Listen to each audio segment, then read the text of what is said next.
Ayan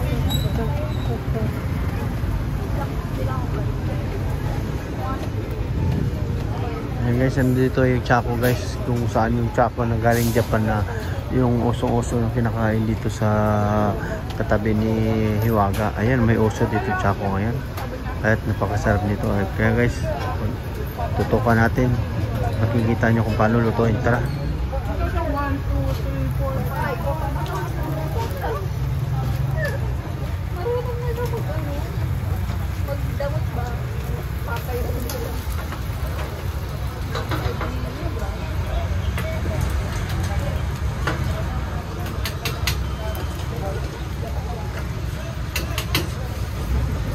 Magkano po yung isang pack niyan, ma'am? 50 po, 50 pesos. Mga ilang plaso po? 6 po. 6. Ayan guys.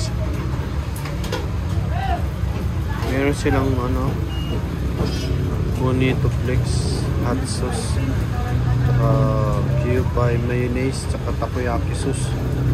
Ayan o, masarap na nagayan. Ayan o. And Choco Pick Your Flavor, assorted bacon, cheese, crab, ham, and cheese.